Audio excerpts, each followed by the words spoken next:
Well, back in 2013, I had a case manager that believed in me and told me I should go take IPS training. And I did. And during the training, I heard about Kia House. And right then and there, I decided, yeah, I'm gonna go there. I'm gonna contact them and see if I can do this. And I started volunteering in January of 2014 for Kia. And I really didn't know about MHA at that time. All I knew was about Kia. But then through Kia, of course, came everything else. Yeah, I can't remember how many times I was told by my psychiatrist that I was too fragile to ever do anything, to ever work, to ever, you know, that I really needed people in my life to run my life and manage my money and tell me what to do and tell me when to take my pills. And You broke the glass yeah, on that one. yeah, I'm glad I got over that too. So begins the journey. Absolutely.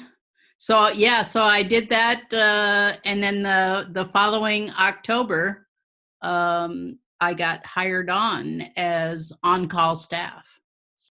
I remember getting trained by one of the staff people there, a guy that had been there a long time. He's no longer with MHA, but um, he really taught me some good stuff. And he was a person that was in AA.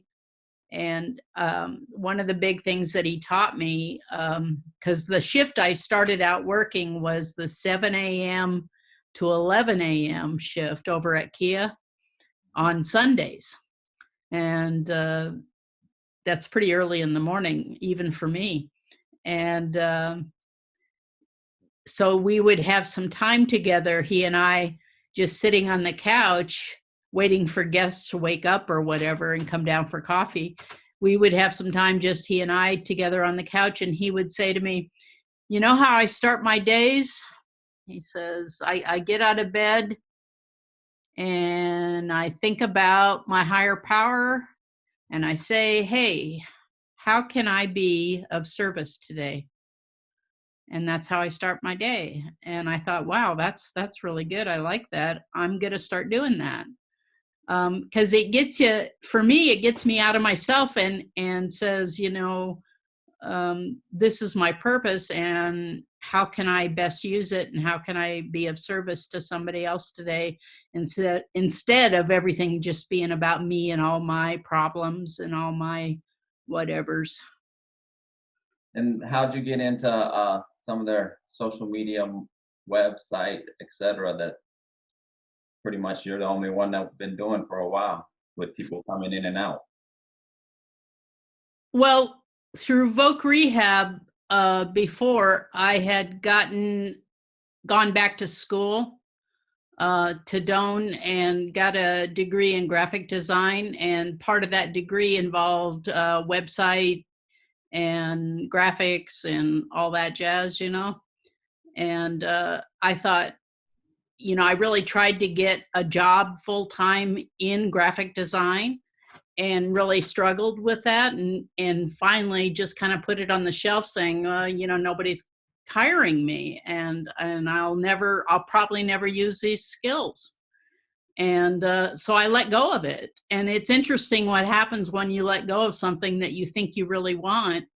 Down the road it can reappear and the opportunities can reappear and present themselves, and they did with MHA. It just so happened that the person that started our original website left the organization, and there was a void. And I raised my hand and said, "Yeah, I'll do this." Time to use them skills.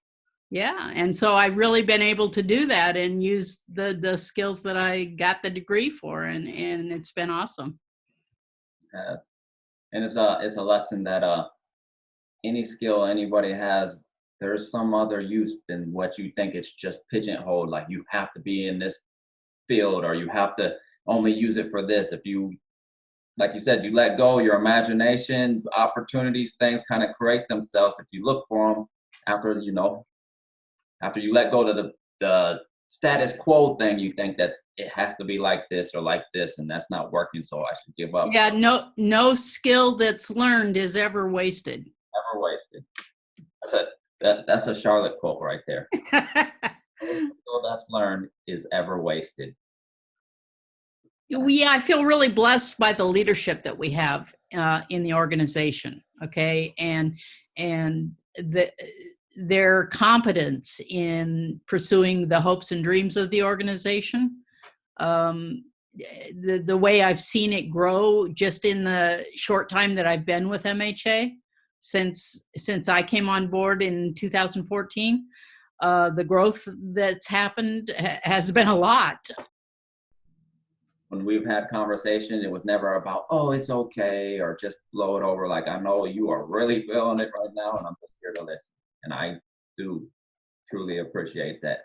I'm a hard guy to get along with. I make it harder on myself than it needs to be. I get that, but you are an excellent example of a peer, and you're an excellent example of somebody who uses intentional peer support rather than just saying, I'm your peer, here's some advice.